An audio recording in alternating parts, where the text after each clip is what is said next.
എനിക്കുണ്ടല്ലോ ബ്രേക്ക്ഫാസ്റ്റായിട്ട് കഴിക്കാൻ ഏറ്റവും ഇഷ്ടമുള്ളത് ഈ ഒരു ഓട്ടടയാണ് കേട്ടോ. ഞങ്ങൾ മലപ്പുറക്കാർ ഇതിന് ഓട്ടടയെന്നും ഞങ്ങൾ കോഴിക്കോട്ടുകാർ ഇതിന് കുത്തപ്പം എന്നും പറയും കേട്ടോ. ഹസ്ബൻഡിൻ്റെ നാട് കോഴിക്കോട് ആയതുകൊണ്ടാണ് ഞാൻ അവിടെ നിന്നാണ് ഇതിന് കുത്തപ്പം എന്നുള്ള പേര് കേട്ട്. അതുകൊണ്ട് തന്നെ രണ്ട് പേരും ഞാൻ പറയാറുണ്ട് കേട്ടോ. പിന്നെ ഇതിലേക്ക് ഒന്നെങ്കിൽ ചിക്കൻ കറി വേണം, അല്ലെങ്കിൽ മീൻ മുളകിട്ട കറി വേണം. ഈ രണ്ടാണെന്നുണ്ടെങ്കിലാണ് നല്ല അടിപൊളി കോമ്പിനേഷൻ കേട്ടോ. ഇത് ഉണ്ടാക്കാൻ വേണ്ടിയിട്ട് ഭയങ്കര ഈസിയാണ്. തലേ ദിവസം തന്നെ കുറച്ച് അരി കുതിർത്തി വയ്ക്കുക. പിന്നെ പിറ്റേ ദിവസം അരക്കുന്ന സമയത്ത് കുറച്ച് ഒരു പിടി ചോറും പിന്നെ അതേപോലെ തന്നെ കുറച്ച് ചൂടുവെള്ളവും വെളിച്ചെണ്ണയും തേങ്ങയും കൂടി ഇതിലേക്ക് ആഡ് ചെയ്തിട്ടുണ്ടെന്നുണ്ടെങ്കിൽ നല്ല രീതിയിൽ ഈ ഒരു കുത്തപ്പം അല്ലെങ്കിൽ ഓട്ടട ഉണ്ടാക്കിയെടുക്കാൻ പറ്റും കേട്ടോ.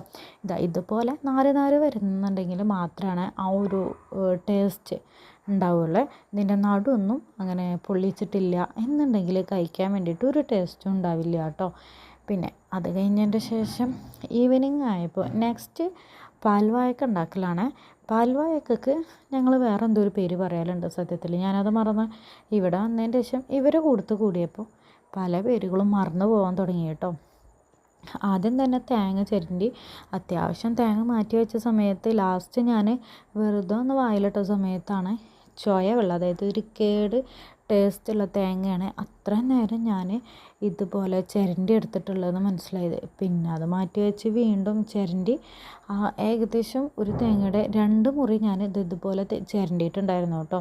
അത് മുഴുവൻ എനിക്ക് ഒഴിവാക്കേണ്ടി വന്നേ. പിന്നെ വീണ്ടും വേറെ തന്നെ പൊട്ടിച്ചിട്ട് ചിരണ്ടി എടുത്തതിൻ്റെ വീഡിയോ ആണ് ഇപ്പം ഞാൻ ഈ കാണിക്കുന്നത്. അതിൻ്റെ 1-ാം പാലും 2-ാം പാലും മാറ്റി വെച്ചിട്ട് ആ ഒരു സാബൂനരി, ഞങ്ങളതിന് അങ്ങനെയാണ് കേട്ടോ പറയൽ. അതിന് വേറെ എന്തെങ്കിലും പേരുണ്ടോയെന്നുണ്ടെന്നുള്ളത് എനിക്കറിയില്ല കേട്ടോ.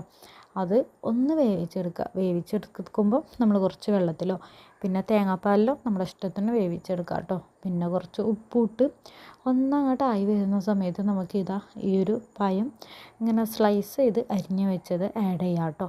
പിന്നെ അതും നല്ല രീതിയിലൊന്ന് ഇളക്കിയെടുക്കുക. എന്നിട്ട് ഏകദേശം പഞ്ചസാര നമുക്ക് ഓരോ ആളുകൾക്കും ഓരോ അളവിലായിരിക്കും ഇഷ്ടപ്പെടുക അല്ലേ.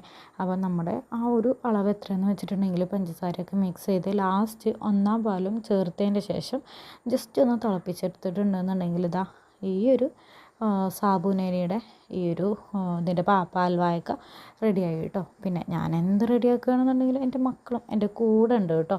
നല്ല പേടിയാണ്, ഞാൻ സിമ്മിലിട്ടിട്ടാണ് അവരെ കൂടെ ഇരുത്തിയിട്ടുണ്ടായിരുന്നത് കേട്ടോ.